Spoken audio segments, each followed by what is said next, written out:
शुंग वंश में सबसे पहला ब्राह्मण साम्राज्य का स्थापना हुआ था, हमने कहा था, है ना।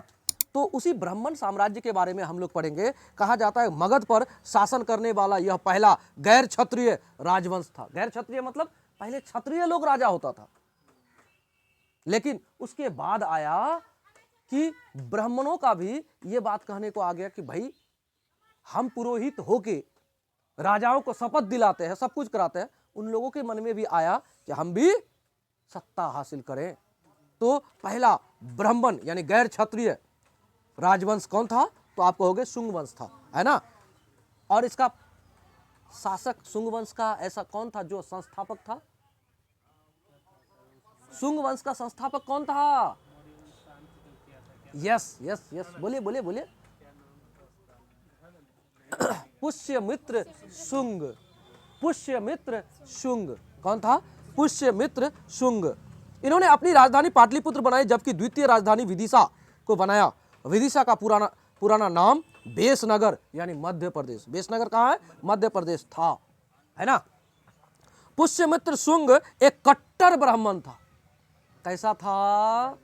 कट्टर ब्राह्मण था। कट्टर का मतलब समझते हैं? मतलब ब्राह्मणवाद का जो नीति है ना, उसका अक्षरशः पालन करना,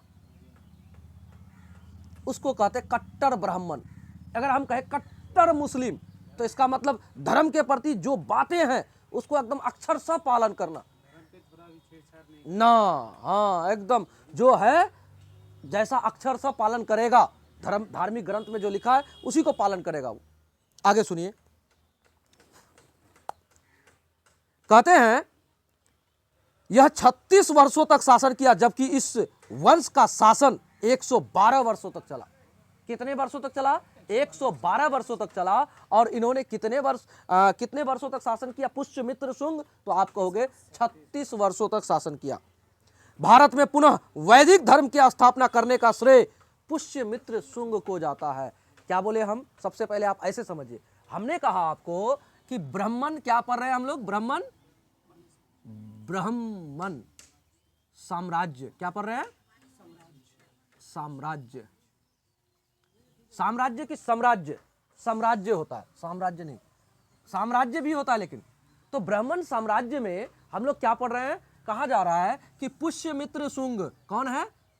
इस ब्राह्मण साम्राज्य को स्थापना करने का श्रेय किसको जाता है? तो आप कहोगे पुष्यमित्र शुंग को जाता है, शुंग को जाता है। और कहा जाता है इसके बारे में, इन्होंने वैदिक जो परंपरा है उसको पुनः लागू करने का बात इसी को जाता है, इन्हीं ने किया है। तो आपको पता होना चाहिए इन्होंने किसको मारकर मगध का सत्ता को हथिया लिया? बोलिए, किसको मारा था?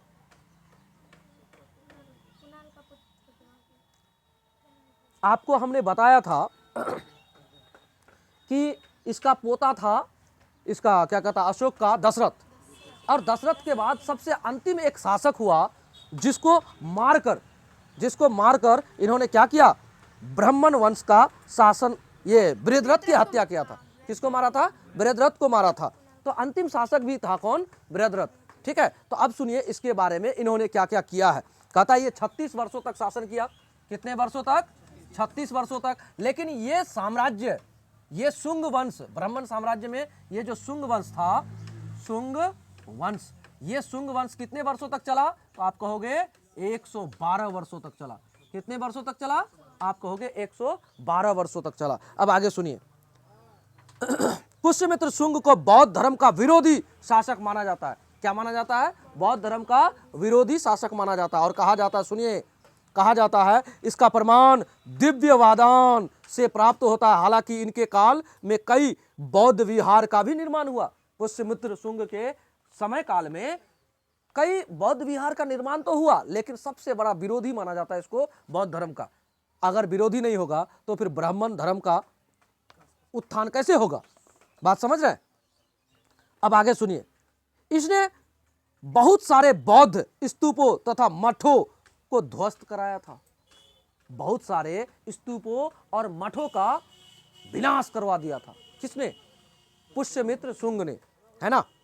अब कहता है पुष्यमित्र शुंग ने मध्य प्रदेश के सांची स्तूप की खिड़कियों को तांबे का कराया, जबकि भरहुत मध्य प्रदेश स्तूप की खिड़कियों को पत्थर का करवाया। पुष्यमित्र शुंग के काल में अशोक द्वारा निर्मित सांची एवं भरहुत स्तूप का आकार दुगुना करवाया गया था। वर्तमान में सांची के स्तूप का जो स्वरूप है वह पुष्यमित्र शुंग के काल का ही देन है। मतलब वर्तमान में सांची का स्तूप का जो स्वरूप आप देख रहे हो, जिसका फोटो आप इसमें देख रहे हो, मतलब पैसा में, नोट में, तो आप कहोगे कि ये पुष्यमित्र शुंग का ही अंतिम रूप से बनाया गया जो सांची का स्तूप है वो देख रहे हो। अब आगे सुनिए, बौद्ध चैत्य का निर्माण भी इसी वंश के समय हुआ था। इसके समय बौद्ध पुस्तक जातक ग्रंथ की रचना हुई। पाणिनि ने अष्टाध्यायी लिखा, जिसको कहते हैं व्याकरण ग्रंथ। अष्टाध्यायी को क्या कहते हैं? व्याकरण ग्रंथ। यानी कि पाणिनि द्वारा लिखा गया है क्या? व्याकरण लिखा गया है ना, याद रखिएगा। मनु ने मनुस्मृति लिखा, गार्गी ने गार्गी संहिता लिखा। सुन लिए ना, मनु ने मनुस्मृति लिखा और गार्गी ने गार्गी संहिता लिखा। जिन सेन ने हरिवंश की रचना की। तो याद, इस बात को याद रखिएगा कि इनके शासन काल में ये सब चीज का रचना हुआ है। कुछ समझ में आया? तो आप कहोगे कि मनुस्मृति का तो निर्माण पहले भी हुआ था, लेकिन हुआ है तो कुछ चीजें इनके समय में भी लिखा गया होगा, इसीलिए कहा गया है। कहता मनु ने मनुस्मृति लिखा, गार्गी ने गार्गी संहिता लिखा, जिन सेन ने हरिवंश की रचना की। याद रखिएगा ये सब बात, ये क्वेश्चन पूछा जाता है। मनु ने मनुस्मृति लिखा और गार्गी संहिता किसने लिखा? गार्गी ने। और कहिएगा जिन सेन ने क्या लिखा? हरिवंश लिखा। इस सब का लेखक सब पूछता है, मिलान करने देगा। क्या देगा? मिलान करने देगा। गार्गी संहिता किससे? गार्गी ने। और मनुस्मृति, फिर कहिएगा कि हरिवंश, तो जिनसेन, ऐसे मिलान करने देगा, है ना। क्वेश्चन ऐसे ही आता है। इनके काल में कुल मिलाकर 2 युद्ध किए गए थे। कितने युद्ध किए गए थे? 2। किनके काल में? तो आप कहोगे पुष्यमित्र शुंग के काल में। विदर्भ का युद्ध, पहला युद्ध क्या है? विदर्भ का युद्ध। दूसरा युद्ध है यवन आक्रमणकारी का युद्ध। तो विदर्भ के बारे में सुनिए।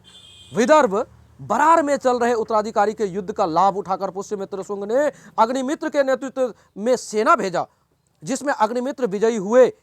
इसकी जानकारी कालिदास की रचना वाल्मीकाग्निमित्र से मिलती है। तो किसका? कालिदास के द्वारा लिखा गया है। मालविकाग्निमित्र एक पुस्तक है, जिसको लिखा है कौन? कालिदास। विकाग्निमित्र क्या कौन लिखा है? कालिदास लिखा है। याद रखिएगा ये बात। कालिदास की पुस्तक मालविकाग्निमित्र में अग्निमित्र एवं मालविका के प्रेम प्रसंग की चर्चा है। इसके समय 2 यमन विदेशी आक्रमण हुए। दोनों ही यमन आक्रमण को पुष्यमित्र शुंग ने अपने बेटे अग्निमित्र द्वारा विफल कर दिया। यानी उसका बेटा अग्निमित्र था, उनके द्वारा दोनों युद्ध को समाप्त कर दिया गया, यानी उसको विफल कर दिया। यानी योद्धा रहा ये लोग अच्छा। हाँ, पुष्यमित्र शुंग का बेटा अच्छा योद्धा रहा होगा। इन दोनों ही आक्रमण के समय पुष्यमित्र शुंग विजयी हुए और इस अवसर पर पुष्यमित्र शुंग ने पतंजलि के नेतृत्व में 2 अश्वमेध यज्ञ करवाया। किसके नेतृत्व में? आप कहोगे पतंजलि के नेतृत्व में 2 अश्वमेध यज्ञ करवाया था। किसने? पुष्यमित्र शुंग ने। और आपको पता है अश्वमेध यज्ञ का अर्थ होता है घोड़ा को छोड़ देना। घोड़ा को छोड़ देगा और कहेगा जहां तक ये घोड़ा चलेगा वहां तक वो क्षेत्र हमारा होगा। अगर कोई उस घोड़े को रोकता है, अर्थात ललकारता है उस राजा को जिसने अश्वमेध यज्ञ कराया, अर्थात उसके साथ उसका युद्ध होगा। बात समझ में आया? चलिए आगे सुनिए। उसने अपने राजधानी पाटलिपुत्र स्थानांतरित करके विदिशा को बनाया। पाटलिपुत्र से ना वो इसको राजधानी को परिवर्तित कर दिया था। कहाँ कर दिया था? विदिशा कर दिया था। पहले आक्रमण का नेतृत्व डेमेट्रियस ने किया, दूसरे आक्रमण का नेतृत्व मिनांडर यानी मिलिंद ने किया। मिलिंद यानी मिनांडर को बौद्ध भिक्षुक नागसेन ने बौद्ध धर्म की शिक्षा दी, जिससे उसने बौद्ध धर्म अपना लिया। कलिंग नरेश खारवेल ने पुष्यमित्र शुंग को पराजित किया। कलिंग नरेश खारवेल ने पुष्यमित्र शुंग को पराजित कर दिया। इसका मतलब समझे? इसका मतलब आप ऐसे सुनिए, जिस कलिंग को मगध का राजा होते हुए अशोक ने हराया, अपने कब्जे में किया, और अशोक के चले जाने के बाद, अशोक के राजा नहीं रहने के बाद वो कलिंग स्वतंत्र हो गया। और उस कलिंग का राजा, जब इस ब्राह्मण साम्राज्य का समय आया, और इस ब्राह्मण साम्राज्य के समय में जब पुष्यमित्र शुंग राजा था, तो उन्होंने क्या किया, इसके ऊपर आक्रमण किया और इस पर, मगध पर, मगध साम्राज्य में ही पुष्यमित्र शुंग था ना, तो इसको हरा दिया। अब सुनिए, कहता है, सुनिए क्या कहता है।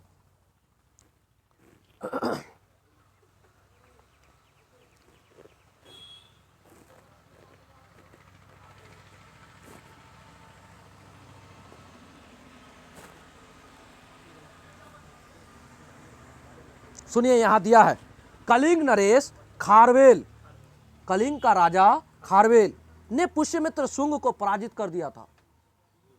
जिसका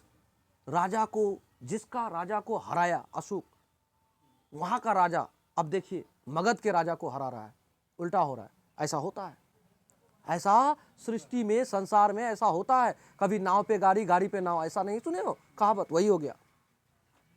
अब आगे सुनिए, इस वंश में कुल 10 शासक थे। पहला शासक पुष्यमित्र शुंग, 9वां शासक भागभद्र एवं 10वां शासक देवभूति था। 9वां शासक क्या था? भागभद्र। और 10वां कौन था? देवभूति। और पहला पुष्यमित्र शुंग। ठीक है, आगे सुनिए। इस वंश के शासक भागभद्र के दरबार में यवन यानी विदेशी राजदूत हेलियोडोटस आया था, जो भागवत धर्म अपना लिया था। हेलियोडोटस क्या किया था? भागवत धर्म को अपना लिया। अर्थात ये ब्राह्मण जो वंश था, यानी शुंग वंश, जो क्या, किसको बढ़ावा दिया? ब्राह्मणवाद को बढ़ावा दिया। उसको वैसा, उसका धर्म को भागवत धर्म कहा, तो उस धर्म को अपना लिया हेलियोडोटस, जो कहां से आया था? यवन से आया था। अब आगे सुनिए, इसने भगवान विष्णु के सम्मान में विदिशा या वेशनगर मध्य प्रदेश में गरुड़ ध्वज अभिलेख का निर्माण करवाया। उसने उस पर भगवान विष्णु के लिए देवस्व शब्द का प्रयोग किया है। शुंग राजवंश का शिलालेख जालंधर पंजाब से मिलता है। इस काल में संस्कृत भाषा का सर्वाधिक विकास हुआ। शुंग वंश के काल में ब्राह्मण साम्राज्य में क्या हुआ था? संस्कृत भाषा का व्यापक रूप से विस्तार हो गया। ठीक है, आगे सुनिए। क्यों ना हो, आप राजा का संरक्षण में जो चीज रहेगा तो उसका विकास होगा।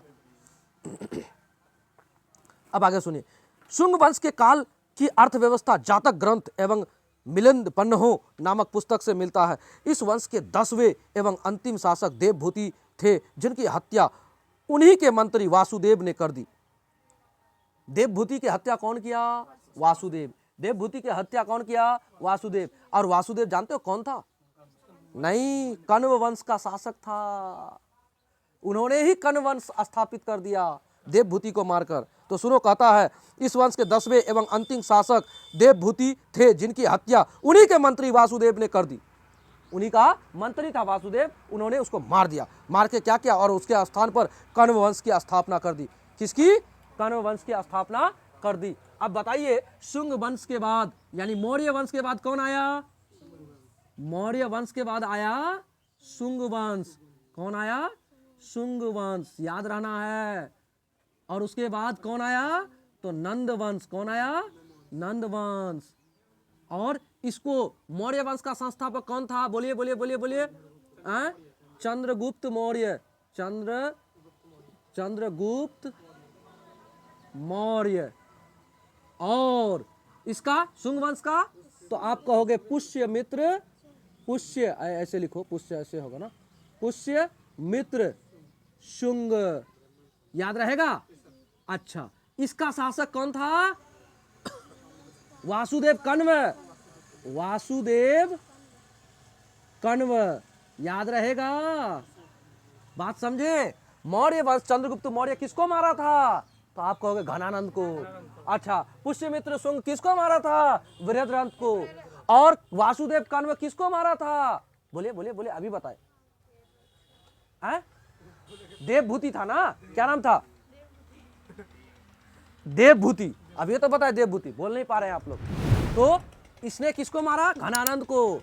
किसको मारा था? घनानंद को। और उसके बाद इसने किसको मारा? तो आप कहोगे बृहद्रथ को। बृहद्रथ। और इसने किसको मारा? तो आप कहोगे पुष्यमित्र शुंग किसको मारा? पुष्यमित्र सिंह मारा इसको। और वासुदेव कण्व किसको मारा? तो अभी अभी बताया हम, देवभूति। किसको? देवभूति। तो बाबू ये सब याद रखना, तभी पता लगेगा ना कौन सा शासक कैसे आया, किसके बाद कौन आया। तो चलिए कण्व वंश में आते हैं। ये भी वंश ना, क्या ये भी जो वंश है कण्व वंश, ये भी ब्राह्मण वंश ही है। ठीक है, सुनिए क्या कहते हैं। इस वंश के संस्थापक वासुदेव थे। इन्होंने अपनी राजधानी विदिशा को बनाया। कहां बनाया? विदिशा को बनाया। अब आगे सुनिए क्या करता है। इस वंश में कुल 4 शासक हुए। कितने शासक हुए? 4 शासक हुए। इन चारों शासकों ने क्या किया? देखिए, वासुदेव, भूमिपुत्र, नारायण एवं सुशर्मा। नाम सब याद रखिएगा, सुनिए। वासुदेव, भूमिपुत्र, नारायण और कौन? सुशर्मा। ये समझो कि अपना बस्ती का कोई आदमी है जिसका नाम याद कर रहे हैं हम, टेंशन फ्री। नहीं तो याद नहीं होगा। तो एक काम करते हैं, किसी आदमी को नाम बना दो, किसी चाय वाले दुकानदार को बना दो क्या? वासुदेव। दूसरे को पान वाले को बना दो क्या? भूमिपुत्र। और नारायण बना दो किसी को, और किसी को सुशर्मा बना दो, हो गया। तो सुनिए, इस वंश का दूसरा नाम कण्ववायांग था। यह वंश 43 वर्षों तक शासन किया। कितने वर्षों तक? 43 वर्षों तक। अब देखिए, ये वंश कितना वर्षों तक किया?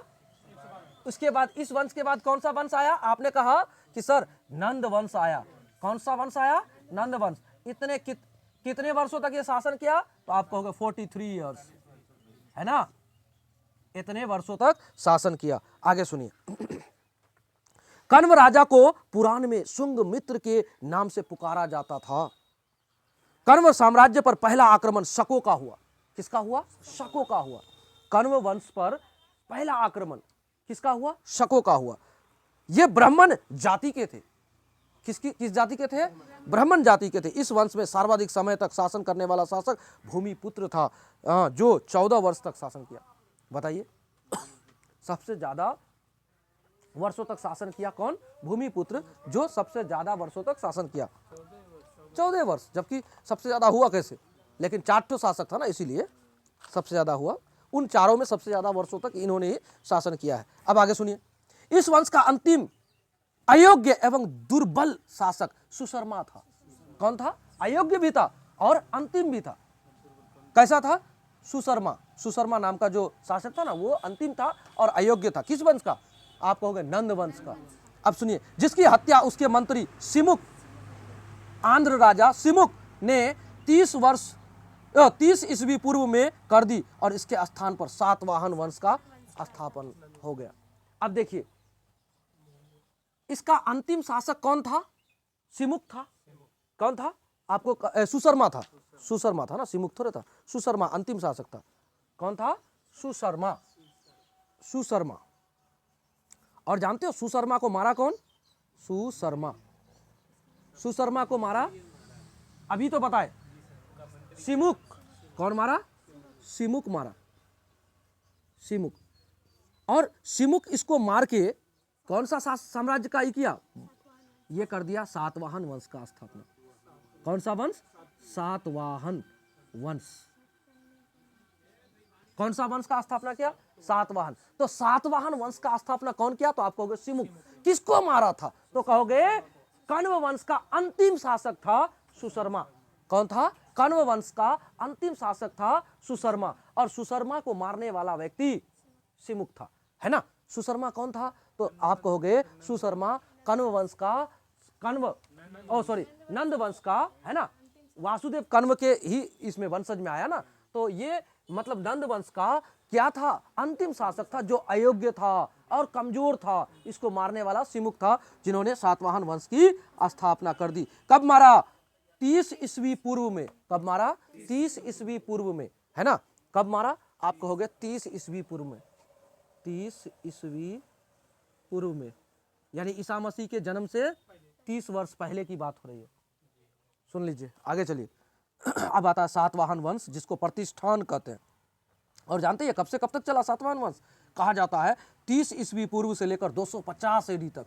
कितना एडी तक? 250 एडी। एडी का मतलब एनो डोमिनी, जिसको कहते हैं ईस्वी, है ना। चलिए ऐसे समझिए। इस वंश के संस्थापक सिमुक थे, जिसकी राजधानी तगर थी। सिमुक का राजधानी, सातवाहन वंश का राजधानी कहाँ था? तगर। कहाँ था? तगर। अब कहा था प्रारंभ में यह वंश महाराष्ट्र के क्षेत्र में था, किंतु शक शासकों ने इन्हें महाराष्ट्र छोड़ने पर विवश कर दिया। सातवाहन वंश को आंध्र प्रदेश में स्थानांतरित होना पड़ा, जिस कारण पुराण में इसे आंध्र सातवाहन भी कहते हैं। पुराणों में इसको क्या कहते हैं? आंध्र सातवाहन भी कहते हैं। अब आप कहोगे कि सातवाहनों को भगाया कौन? भगाया शकों ने। शकों ने कहां से भगाया? महाराष्ट्र से। पहले वो महाराष्ट्र के क्षेत्र में थे, लेकिन शकों के प्रहार से वो क्या किए? महाराष्ट्र को छोड़कर आंध्र प्रदेश की ओर बढ़ गए, और इसीलिए पुराणों में इसको क्या कहते हैं? क्या कहते हैं? आंध्र सातवाहन वंश कहते हैं। क्या कहते हैं? आंध्र सातवाहन वंश कहते हैं। अब सुनिए क्या कहते हैं। सातवाहन की राजधानी प्रतिष्ठान महाराष्ट्र थी, जो गोदावरी नदी तट पर स्थित है। सातवाहनों की राजकीय भाषा प्राकृत तथा लिपि ब्रह्मी थी। भाषा क्या था? प्राकृत, लेकिन लिपि क्या था? ब्रह्मी। सातवाहन वंश किसी ना किसी रूप में 3 शताब्दियों तक बने रहे, जो प्राचीन भारत में किसी एक वंश का सर्वाधिक कार्यकाल है। सातकर्णी फर्स्ट। अब सुनिए, सातकर्णी फर्स्ट यानी पहला, प्रथम सातवाहन वंश का पहला शासक था, जिसकी जानकारी नाना घाट अभिलेख पुणे से मिलती है, जो उसकी पत्नी नागनिका या नयनिका द्वारा बनवाया गया था। सातकर्णी प्रथम ने दक्षिणापति एवं तथा अप्रतिहत चक्र की उपाधि धारण की। नहीं चलेगा ये सब, नहीं चलेगा ये सब बात नहीं चलेगा, आगे बढ़ते रहेंगे। देखिए, सातकर्णी प्रथम शासक, हाँ ये सब बात नहीं चलेगा, क्योंकि ये सब बात ना ऐसा बात है जो सबको आज तक ना कोई पढ़ा है ना पढ़ाता है। लेकिन हम टेंशन मत लो, हम बता देंगे, लेकिन सुनो, छोड़ के नहीं भागेंगे। सातकर्णी प्रथम द्वारा 2 अश्वमेध यज्ञ कराया और एक राजसूय यज्ञ कराया गया था। ये बात को आपको याद रखना होगा। सातकर्णी प्रथम जो है ना, ये सातवाहन वंश का एक ऐसा शासक हुआ, 2 अश्वमेध यज्ञ कराया, और क्या कराया? तो आप कहोगे राजसूय यज्ञ 1 ठो कराया। सातवाहन वंश का सबसे योग्य शासक हाल था। सातवाहन वंश का सबसे योग्य शासक का नाम क्या है? हाल। कौन से वंश का? इस वंश का सबसे योग्य शासक। कौन सा? योग्य शासक। याद रखना एक बात। देखिए, जो इंपॉर्टेंट है हम बता ही देंगे। कौन था? तो आप कहोगे हाल। इसका नाम क्या है? हाल। क्या है? हाल। शासक का नाम है हाल। नाम तो भी गजब है। सुनिए, हाल ने प्राकृत भाषा में गाथा सप्तशती की रचना की थी। इस वंश का सबसे प्रतापी शासक गौतमी पुत्र सातकर्णी था।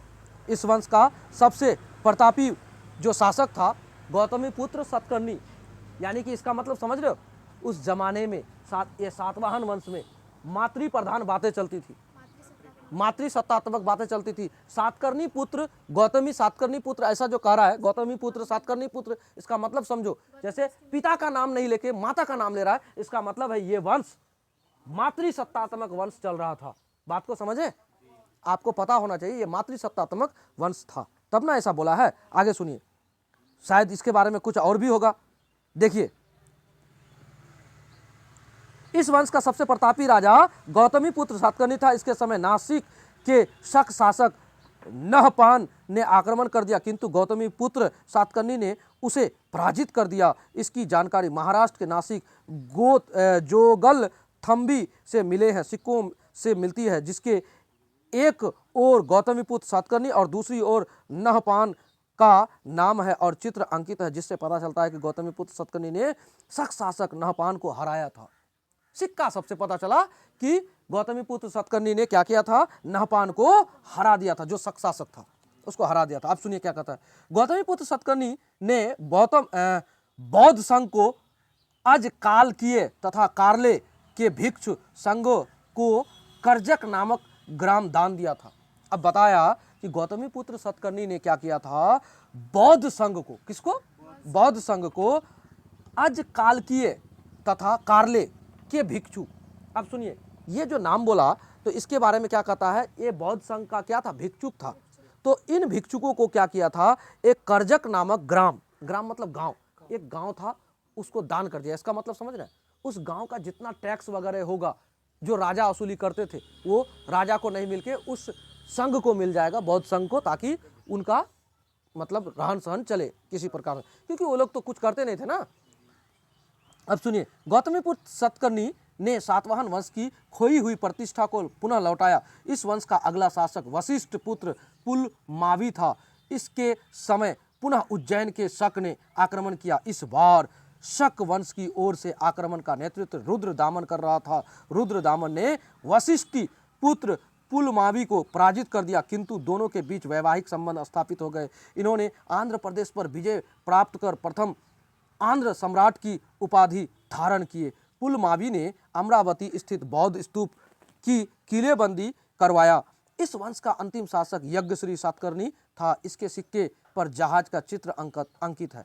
आपको पूछा जा सकता है ऐसा कौन सा शासक था जिसके द्वारा चलाए गए सिक्के पर जहाज का चित्र अंकित था? तो आप कहोगे नहीं, आप ऐसे कहोगे, सुनिए, कहा जाता है इसके बारे में, आंध्र सम्राट था रुद्रदामन का। इसके बारे में कहा है कि इनको किसने हराया। सुनिए, इस वंश का अंतिम शासक था यज्ञश्री सातकर्णी। इसके सिक्के पर जहाज का क्या था, चित्र अंकित था। पुलमावी का ये था, अंतिम शासक था। और कहा जाता है गौतमीपुत्र ये सातवाहन वंश का ही था, हराया था इसको। कौन हराया था देखिए, अगला शासक वशिष्ठी पुल। लाइट नहीं है, कहाँ? रहने दीजिए, उससे क्या है।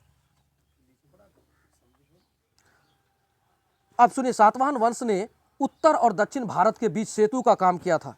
कहाँ का? उत्तर और दक्षिण भारत में सेतु का काम किया था सातवाहन वंश। ठीक है, फिर आगे सुनिए, ब्राह्मणों को सबसे पहले भूदान सातवाहनों ने देना प्रारंभ किया था। ब्राह्मणों को भूदान सबसे पहले सातवाहन वंशों के जो राजा थे वो लोग ही शुरू किए थे दान देने का। और याद रखिएगा, उस जमाने में दान दक्षिणा पर ही ब्राह्मण लोग चलते थे। अभी भी दान दक्षिणा देते हैं लोग, देते हैं ना, लेकिन जमीन दान की प्रथा कब से शुरू हुआ था? सातवाहन वंश से। ठीक है, अब सुनिए, सबसे पहले भूदान सातवाहनों ने देना प्रारंभ किया, किंतु सर्वाधिक भूदान गुप्त शासकों ने दिया। गुप्त काल में शासकों ने सबसे ज्यादा भूमि दान किया। उसके बाद सुनिए, शुरू कहाँ हुआ था? सातवाहन में।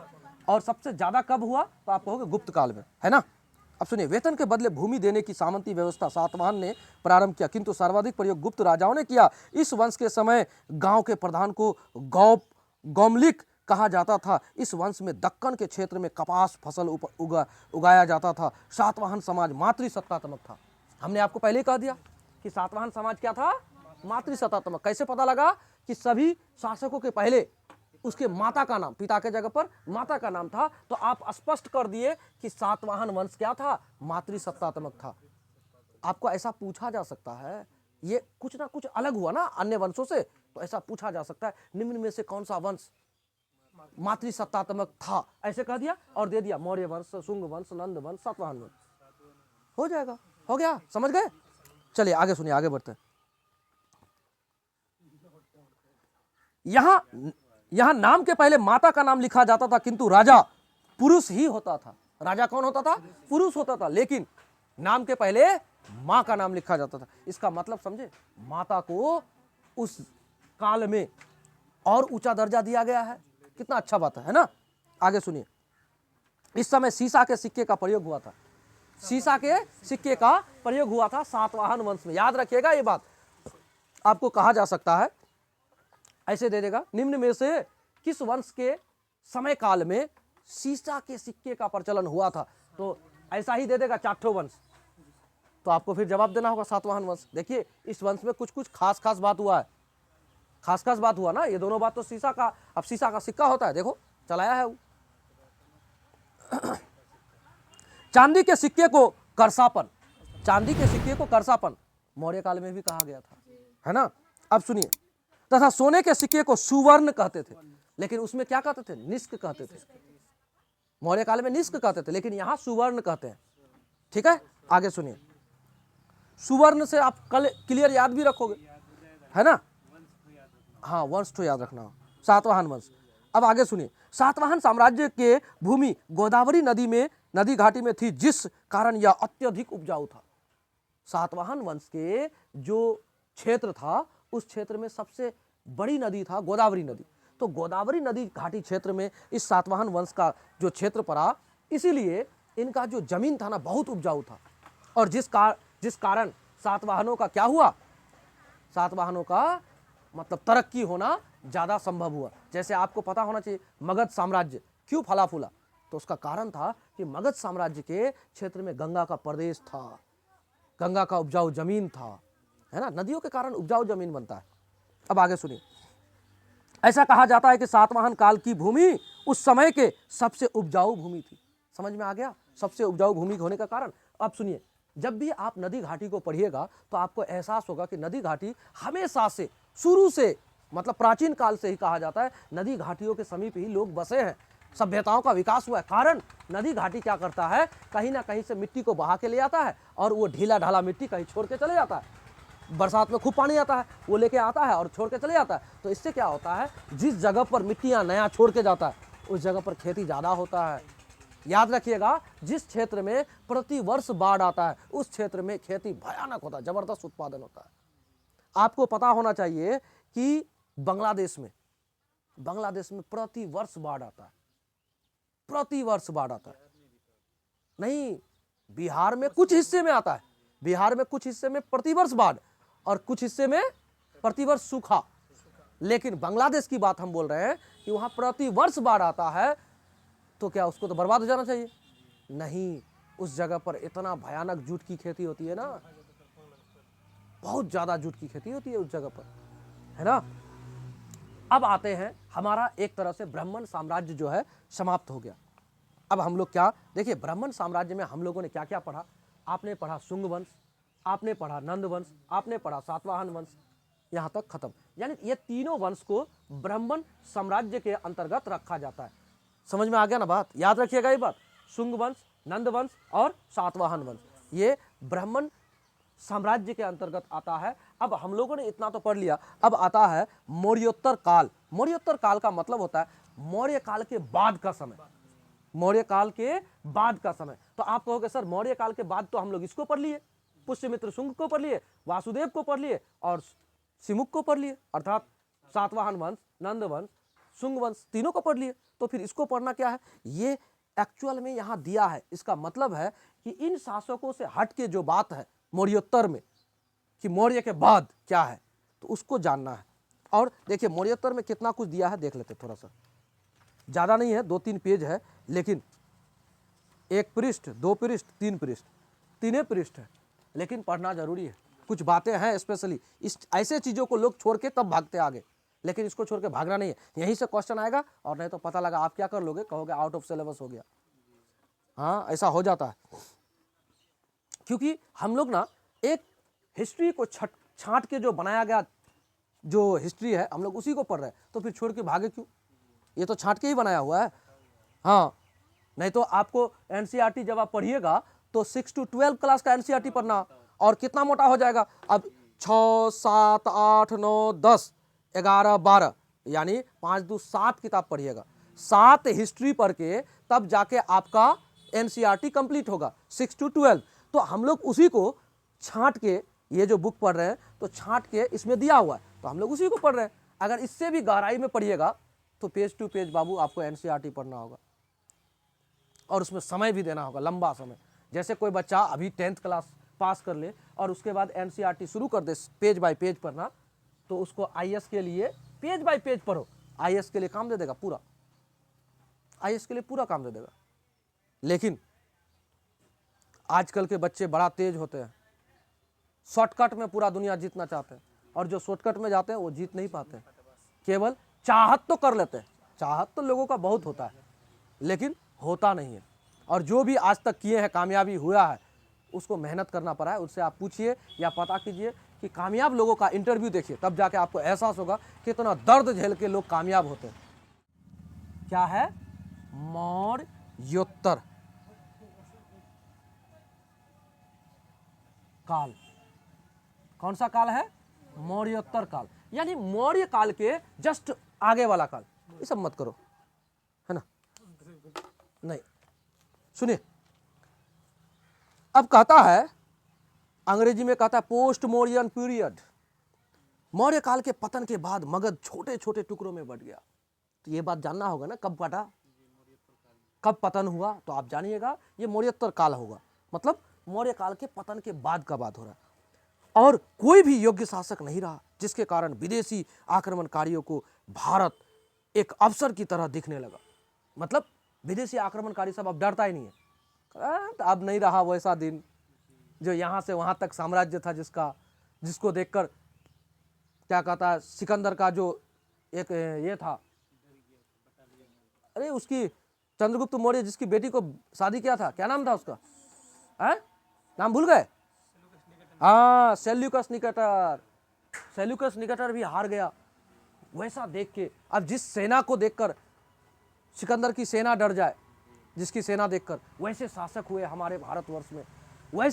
वैसे लोगों को देखकर डरा। हाँ धनानंद, जिसको आप घनानंद कहते। अच्छा उस सब देखिए, कुछ शासकों के बारे में ना सुनिए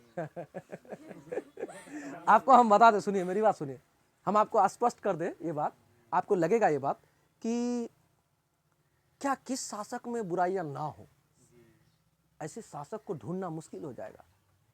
तो कुछ ना कुछ तो विलासिता होगा ना, राजा है तो। अब वैसे चीजों को हम लोग इग्नोर करके चलो, जो उसका उपलब्धि है उनको जानो, बात समझे ना, जो उपलब्धि है उसको जानते हुए आगे बढ़ेंगे। नहीं, अब देखिए कलिंग को भी भूल जाता है जब, तब ना कहा है अशोका द ग्रेट।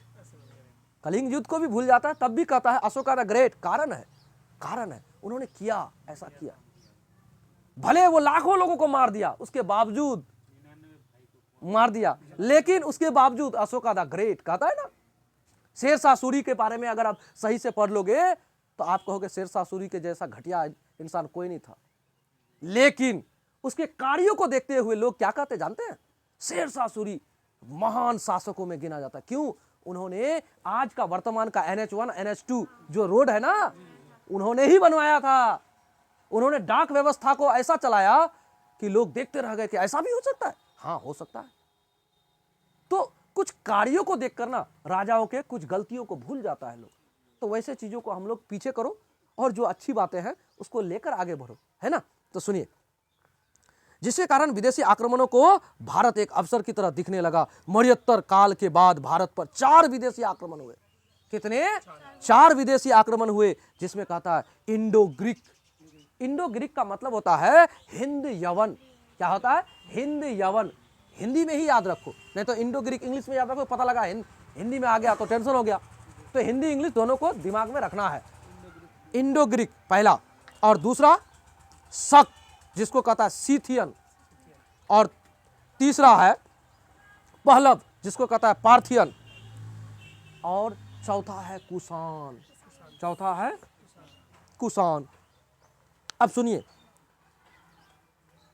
इसको ना ISPK इस किताब में दिया है, इसको याद रखने का ट्रिक। ISPK। तो देखिए, आई से इंडो ग्रीक, इंडो ग्रीक है ना, और शक, S से शक, और P से पार्थियन। P से पार्थियन यानी पहलव, पहलव जिसको कहता है पार्थियन, पार्थियन, और K से कुषाण। याद करने का ये ट्रिक दिया, थोड़ा हिंट हुआ। ये क्या समझे ना, ये थोड़ा सा हिंट हुआ कि हम ऐसे याद रखेंगे ISPK। क्या रखेंगे? ISPK, ISPK। इसको अगर याद रखिएगा तो ऐसे आप याद रखिएगा कि ऐसा 4 शासक हुए जिन्होंने हिम्मत किया कि भाई अब इंडिया पर आक्रमण करो, क्योंकि वैसा शासक नहीं रहा अब इंडिया में जिसको देखकर डर लगे। चलो चलते हैं, हिम्मत कर लिए। कभी कभी होता है, देखिए कोई आपके परिवार का ऐसा गार्जियन होगा जिसका नाम सुन के लोग डरते हैं, धत छोड़ो उससे बहस नहीं करो, वो आदमी बहुत खतरनाक है, नहीं डर जाएगा उससे। लेकिन जैसे उसके देहांत हो जाए या वो मर जाए या कहीं चले जाए, तब देखो तुमको अब पूछता ही नहीं है कोई, जैसे मन तैसे बोलेगा। यानी डर नाम का चीज हट गया। बात समझे? ऐसा होता है। तब उस समय आपको एहसास होगा कि वो व्यक्ति कितना महत्वपूर्ण था। ऐसा होता है। तो सुनिए, इंडो ग्रीक यानी हिंद यूनानी। इंडो ग्रीक को क्या कहते हैं? हिंद यूनानी, क्या कहते हैं, हिंद यूनानी, इनका क्षेत्र हिंदू कुश पर्वत के समीप का बैक्ट्रिया प्रांत था। अब आप कहिएगा बैक्टीरिया वो जीवाणु वाला, तो जीवाणु वाला नहीं, उस प्रदेश का नाम ही है बैक्टीरिया। क्या नाम है, बैक्टीरिया। हिंद यूनानी यानी इंडो ग्रीक, है ना, वहां से लोग आए थे। अब इन्हें बैक्टीरियन शासक भी कहते हैं, अतः इन्हें बैक्टीरियन शासक भी कहते हैं। बैक्टीरियन समझते हैं ना, तो आप समझ जाइए इंडो ग्रीक शासक जो आए थे उसी को बैक्टीरिया प्रांत कहता था, यानी बैक्टीरिया का शासक था इंडो ग्रीक। हिंद यूनानी, हिंद यूनानी भारत में 2 चरण में आए थे। कितने चरण में आए थे, 2 चरण में आए थे।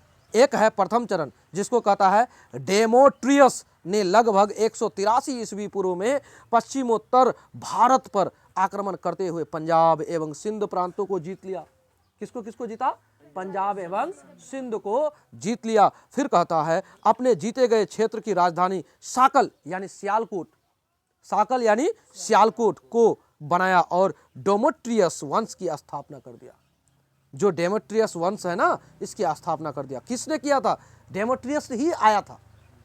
हिंद यूनानी जो शासक था उन्होंने पहली बार आक्रमण करने वाला, उसमें हिंद यूनानी में कौन था, डेमोट्रियस। क्या नाम था, डेमोट्रियस। और डेमोट्रियस 183 ईस्वी पूर्व में आया था। कब आया था, 183 ईस्वी पूर्व में। और आकर क्या किया था, पंजाब और सिंध को जीत लिया था। और उन्होंने किस वंश की स्थापना किया, तो आप कहोगे डेमोट्रियस वंश की स्थापना किया था। डेमोट्रियस वंश ने शुंग राजा पुष्यमित्र शुंग पर आक्रमण किया किंतु पराजित हो गया। डेमोट्रियस ने शुंग राजा पुष्यमित्र शुंग पर आक्रमण किया था एक बार, लेकिन पराजित हो गया था। उसके बाद सुनिए अगला शासक मिनांडर बना। कौन बना, डेमोट्रियस के बाद अगला शासक कौन बना, मिनांडर। तो मिनांडर क्या किया, फिर से सुनिए, मिनांडर इसने भी शुंग राजा पुष्यमित्र शुंग पर आक्रमण किया किंतु पराजित हो गया। जा, डेमेट्रियस और पुष्यमित्र शुंग दोनों पराजित हो गया। सॉरी, डेमेट्रियस भी पराजित हुआ पुष्यमित्र शुंग से, और उसके बाद कौन, मिनांडर भी पुष्यमित्र शुंग से पराजित हुआ। फिर आगे सुनिए, इसे मिनांडर बौद्ध भिक्षुक नागसेन ने बौद्ध धर्म की शिक्षा दी। यह बौद्ध धर्म अपनाने वाला पहला विदेशी था। तो जानते हैं हार तो गया, लेकिन मिनांडर को बौद्ध धर्म की शिक्षा भारतीय बौद्ध ने दे दिया। बौद्ध भिक्षुक का नाम था उसका क्या, नागसेन। उन्होंने क्या किया, कहता है छोड़ इलाज कुछ ना कर, बौद्ध धर्म अपना ले, बोला छोड़, मार काट करवा था वैसे चीज भारत हो हारे जा फालतू तो उसको बना दिया, बौद्ध धर्म का अनुयायी बना दिया। ला, आगे सुनिए, नागसेन ने ऐसा कर दिया। फिर सुनिए, नागसेन एवं मिनांडर मिलिंद के वार्तालाप की चर्चा नागसेन की पुस्तक मिलिंद पन्नों में है। किसमें है, मिलिंद पन्नों, नागसेन के द्वारा लिखा गया एक पुस्तक, उसमें है। किसका, मिनांडर और मिलिंद का चर्चा है, उसमें बातचीत का बात है इसमें। अब सुनिए द्वितीय चरण। अब द्वितीय चरण में अब बताइए कोई राजा आए यहाँ पर लड़ाई करने और वो हार जाए, उसको कहता छोड़ छोड़ छाड़ तू बौद्ध धर्म अपना ये दिया उसको। बताओ कितना गजब का बात है। द्वितीय चरण में यूक्रेटाइडिस ने तक्षशिला में यूक्रेटाइडिस वंश की स्थापना की। तक्षशिला में यूक्रेटाइडिस आया, इंडो ग्रीक शासक था यूक्रेटाइडिस, वो आके क्या किया, तक्षशिला में शासक अपना शासन स्थापित कर दिया।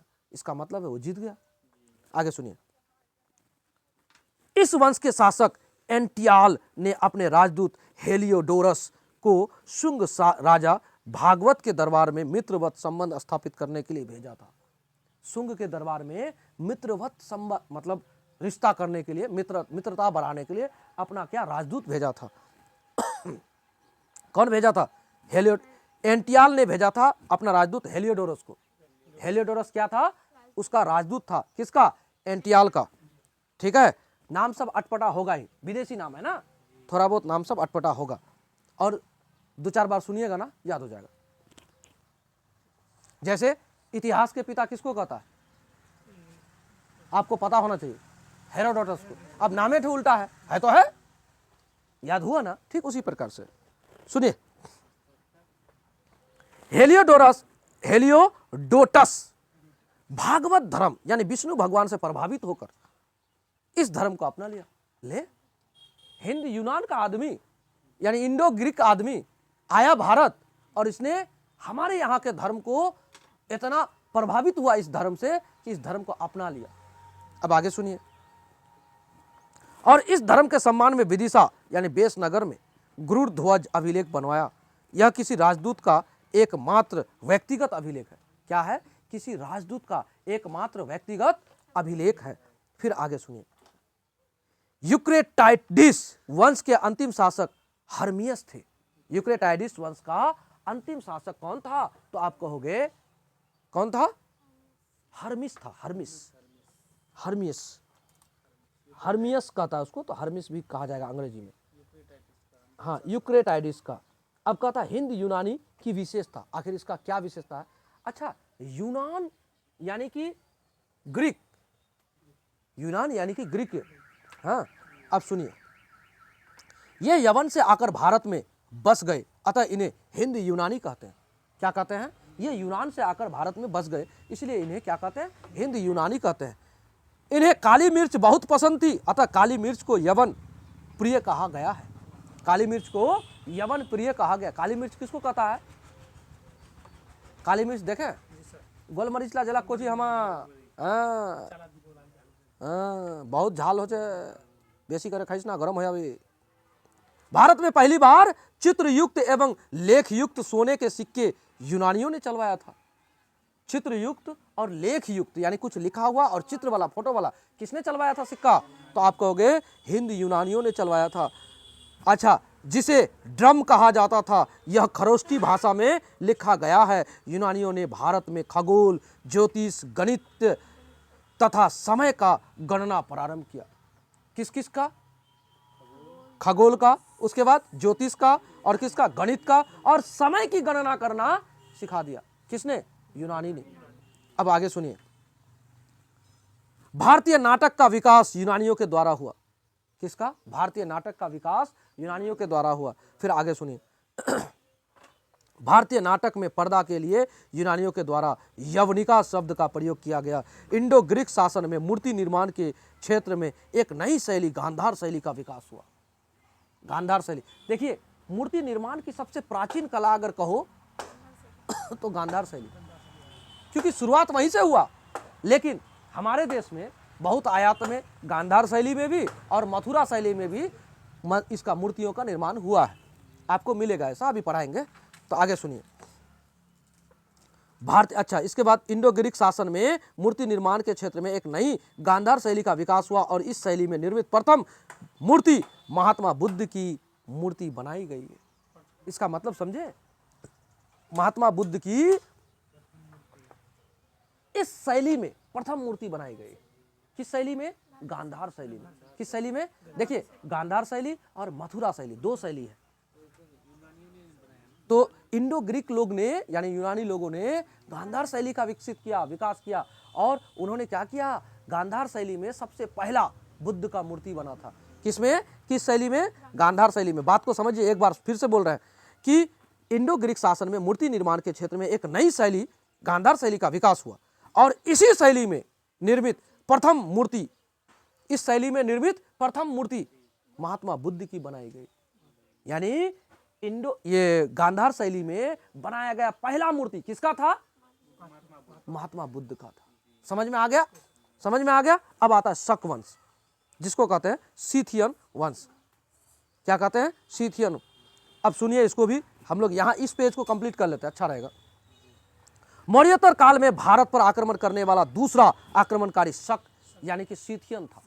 क्या था? शक यानी कि सीथियन था। दूसरा आक्रमणकारी, पहला आपको बताया था इंडो ग्रीक, दूसरा शक, ISPK। तो शक ये बोलन दर्रा पार करके भारत आए थे। शक कौन सा दर्रा पार करके भारत आए थे? तो बोलन दर्रा पार करके भारत आए थे। शक कौन से दर्रा पार करके भारत आए थे? तो बोलन दर्रा पार करके भारत आए थे। शक मध्य एशिया के रहने वाले थे। शक कहां के रहने वाले थे? तो आप कहोगे मध्य एशिया के रहने वाले थे। कहां के थे? शक कहां के थे? आप कहोगे मध्य एशिया के रहने वाले शक थे। आपको प्रश्न पूछा जा सकता है कि शक भारत किस क्षेत्र से आए थे? तो आप कहोगे मध्य एशिया से आए थे। शक किस दर्रे से होकर भारत आए थे? तो बोलन दर्रा से होकर आए थे। शक कैवा यानी कि कितने नंबर के ऐसे व्यक्ति है, शासक हुए जिन्होंने भारत पर आक्रमण किया मौर्योत्तर काल में, तो आप कहोगे दूसरा था। ठीक है ना, ये सब याद रखिएगा। उसके बाद सुनिए, भारत में पहली बार चित्र, अच्छा इठो तो बता दिए, अब सुनिए, इन्हें यूची वंश यानी कबीला वालों ने मध्य एशिया से भगा दिया था। यूची वंश जो है, यूची वंश क्या था, काबिला था, काबिला, काबिला। उन्होंने क्या किया था, शक को ना उधर से भगा दिया था, मध्य एशिया से। भाग तो भगा दिया तो करेगा क्या, चल भाई हम लोग इंडिया की तरफ चलते हैं, चल एक के बार में। हाँ, जिसका कम सेना है उसको भगा दिया। उस समय होता क्या था, पुलिस और ये चौकीदार पुलिस थोड़े होता था, जो जिसको जहां पाए, जिसका शक्ति ज्यादा उसी का क्षेत्र, उसी का साम्राज्य। बात समझ में आया? आगे सुनिए, शक राजाओं को क्षत्रप कहा जाता था। शक राजाओं को क्या कहा जाता था, क्षत्रप। आपको कहा जाए कि क्षत्रप कहा जाता था किसे, तो वहां ऑप्शन में होगा, ऑप्शन में होगा, तो आप कहोगे शक राजा। शक राजा क्या कहलाते थे, क्षत्रप कहलाते थे। और कहा जाता है शकों के शासन व्यवस्था क्षत्रप शासक व्यवस्था थे। शकों ने भारत में उत्तर एवं पश्चिम दिशा में अपने साम्राज्य का विस्तार किया। उत्तर में और पश्चिम में, आप ऐसे कहो उत्तर में और पश्चिम में।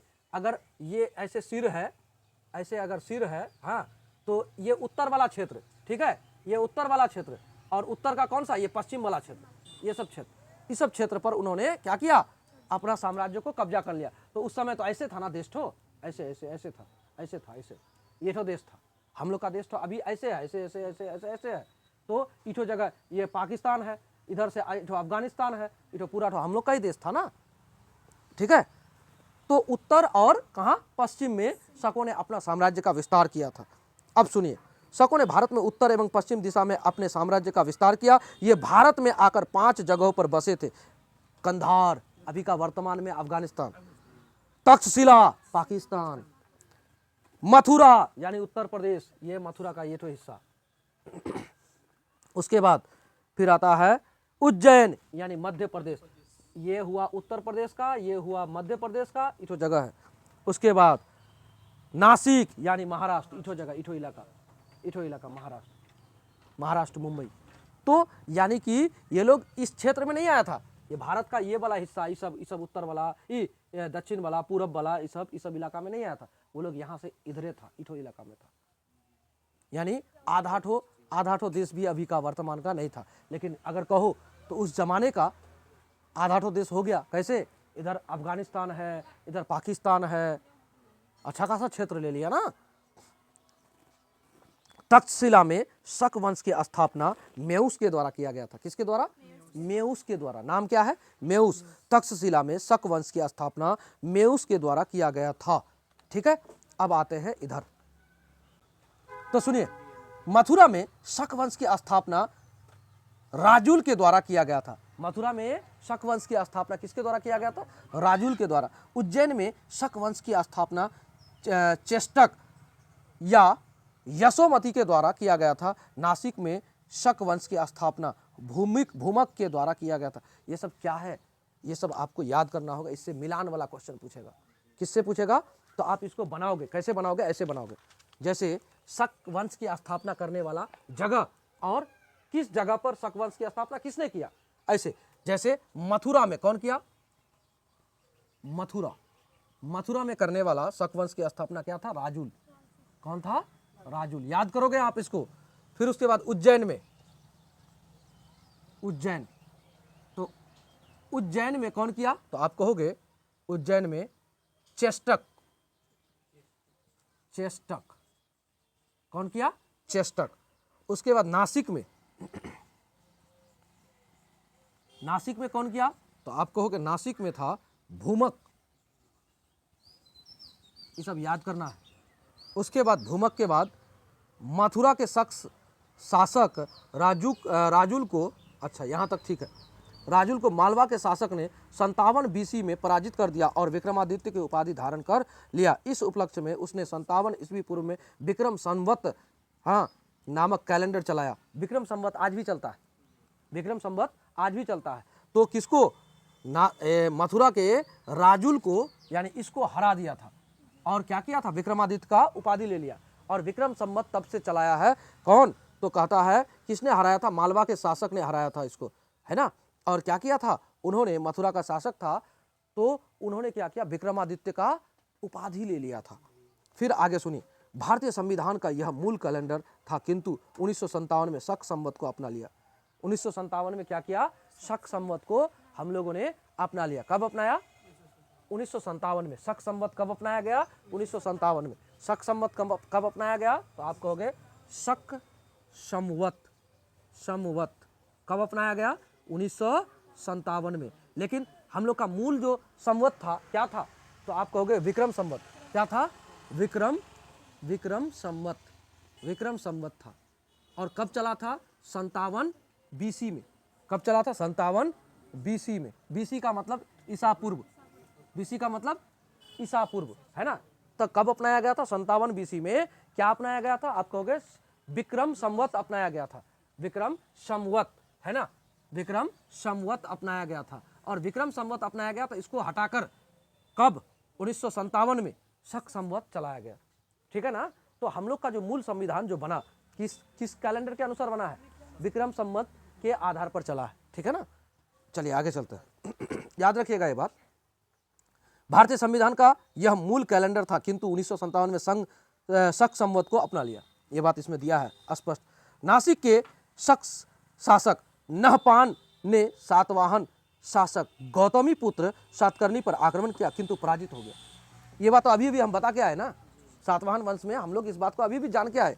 फिर आगे सुनिए, इसकी जानकारी नासिक के जोगल थम्बी से मिले सिक्कों से मिलती है। इन सिक्कों पर एक तरफ नहपान की आकृति और दूसरी तरफ गौतमी पुत्र सातकर्णी की थी। ये बात भी हमने अभी सातवाहन वंश में बता दिया, है ना। आगे सुनिए, सबसे प्रतापी शक शासक उज्जैन का रुद्रदामन था। रुद्रदामन ने सातवाहन शासक वशिष्ठी पुत्र पुलवामी को पराजित कर दिया। रुद्रदामन का गुजरात के सौराष्ट्र प्रांत में गिरनार पहाड़ी पर जूनागढ़ अभिलेख मिला है। यह संस्कृत भाषा में लिखा भारत का पहला अभिलेख है। इस अभिलेख से यह जानकारी मिली है कि चंद्रगुप्त मौर्य ने सरकारी खर्च पर गुजरात के सौराष्ट्र में सुदर्शन झील बनवाया था। हमने ये बात बार बार कहा है आप लोग को। अब देखिए, मौर्योत्तर काल में भी आपको सुदर्शन झील का चर्चा मिलता है और अक्सर क्वेश्चन सुदर्शन झील से रहता है। किसने बनवाया था, तो आप कहोगे चंद्रगुप्त मौर्य ने। क्या उन्होंने अपने से बनवाया, नहीं, अपने राज्यपाल के द्वारा बनवाया था। उसका नाम क्या था, पुष्यमित्र था। याद रहेगा ना, ये हमने बताया था आपको। और देखो, ये कौन सा अभिलेख से पता चलता है, तो आप कहोगे जूनागढ़, रुद्रदामन के जूनागढ़ अभिलेख, यानी गिरनार पहाड़ी पर है ये, ठीक है। यहां पर उन्होंने क्या किया था, रुद्रदामन का गुजरात के सौराष्ट्र प्रांत में, कहां, रुद्रदामन का गुजरात का सौराष्ट्र प्रांत में गिरनार पहाड़ी पर जूनागढ़ अभिलेख मिला है। इसी से पता लगता है यह संस्कृत भाषा में लिखा पहला भारत का कैसा था, अभिलेख था। भारत का पहला संस्कृत भाषा में लिखा गया अभिलेख, तो जूनागढ़ अभिलेख के बारे में कह सकते हो, है ना। गिरनार पहाड़ी पर है और इसी में बताया गया है सुदर्शन झील के बारे में। तो सुदर्शन झील का निर्माण किसने कराया था, तो आप कहोगे चंद्रगुप्त मौर्य ने कराया था। याद रहेगा ना। लेकिन उसका क्या कहता है, उसको रिपेयरिंग जिसको कहते हो, जिसको जीर्णोद्धार कहते हो, उसको कई शासकों ने करवाया है और 2 शासकों ने उसका जीर्णोद्धार करवाया है, उस झील का। हम आपको बताएंगे आगे। सुनिए, यह अभिलेख चंद्रगुप्त मौर्य के पश्चिम में विस्तार की जानकारी देता है। रुद्रदामन ने सुदर्शन झील का पुनर्निर्माण जीर्णोद्धार अपने अधिकारी सुविशाख द्वारा करवाया था। रुद्रदामन क्या कराया, उसी झील का फिर से निर्माण कराया। कहता है नहीं, इसको ना अच्छा से चकाचक कर दो, अच्छा कर दो, साफ सुथरा कर दो, यानी जीर्णोद्धार कर दो। और ऐसा करने से क्या होगा, सिंचाई की व्यवस्था सुदृढ़ होगी। इससे किसानों के बारे में सोचा गया। अब सुनिए, गुप्त शासक स्कंद गुप्त ने भी इस झील का पुनर्निर्माण करवाया था। सुन लिए ना, गुप्त शासक स्कंद गुप्त ने भी क्या किया था, इस झील का पुनर्निर्माण करवाया, यानी कि इसने भी जीर्णोद्धार करवाया। रुद्रदामन करवाया, स्कंद गुप्त करवाया। फिर आगे सुनिए, गुप्त शासक स्कंद गुप्त ने भी इस झील का पुनर्निर्माण करवाया। अंतिम शक शासक रुद्र सिंह थर्ड ने भी करवाया था। अच्छा सुनिए, करवाया नहीं था, ये कहता है शक शासक, अंतिम शक शासक रुद्र सिंह थर्ड था। शक शासकों में अंतिम कौन शासक था? तो आप कहोगे रुद्र सिंह थर्ड, यानी रुद्र सिंह तृतीय। रुद्र सिंह तृतीय कौन था? तो शक शासकों में सबसे अंतिम शासक बना था। याद रहेगा ना बात? फिर से हम रिपीट करते हैं, रुद्र सिंह थर्ड, रुद्र सिंह तृतीय क्या था? शक शासकों का अंतिम शासक था, है ना। आगे सुनिए, गुप्त शासक चंद्रगुप्त द्वितीय ने, गुप्त शासक चंद्रगुप्त द्वितीय, और मौर्य वंश में चंद्रगुप्त मौर्य था। बात को समझिए, चंद्रगुप्त द्वितीय किसका? गुप्त शासक में, और चंद्रगुप्त मौर्य मौर्य वंश में। हाँ, वैसे हम लोग गुप्त वंश जब पढ़ेंगे तो गुप्त शासकों को अच्छा से पढ़ लेंगे, कोई बात नहीं। तो गुप्त शासक चंद्रगुप्त मौर्य ने, चंद्रगुप्त द्वितीय ने शकों का सर्वनाश कर दिया और इस उपलक्ष्य में विक्रमादित्य की उपाधि धारण किया और चांदी के सिक्के चलाए। इस सिक्के को रूपक कहा जाता था। तो किसने कराया था? रूपक चलाया था किसने? चंद्रगुप्त द्वितीय ने। किसने? चंद्रगुप्त द्वितीय ने। शक शासकों ने 78 ईस्वी में प्रारंभ किए गए कनिष्क के कैलेंडर का इतना अधिक प्रयोग किया कि इसे शक संवत भी कहते हैं। क्या कहते हैं? शक संवत भी कहते हैं। तो देखिए, कनिष्क के द्वारा, राजा कनिष्क के द्वारा शक संवत चलाया गया, और शक संवत को इतना चलाया भारत के लोगों ने कि शक संवत नाम ही पड़ गया, है ना। तो हम लोग कौन सा संवत चलाते हैं अभी? इसको, इसी को चलाते हैं। विक्रम संवत के तहत हम लोग का देश का संविधान बना था, है ना। याद रखिएगा ये बात। अब आता है ग्रिगोरियन कैलेंडर। ग्रिगोरियन कैलेंडर, इसको हम लोग नेक्स्ट डे पढ़ लेंगे। अब देखिए, ग्रिगोरियन कैलेंडर जिसको कहते हो आप, अंग्रेजी वाला कैलेंडर जिसको जानते हो ना हम लोग, जनवरी फरवरी मार्च अप्रैल, ये ग्रिगोरियन कैलेंडर है। कौन सा है? ग्रिगोरियन कैलेंडर है। इसको हम लोग डिटेल्स पूर्वक नेक्स्ट वीडियो में यानी अपलोड कर दूंगा और हम लोग नेक्स्ट क्लास में पढ़ लूंगा।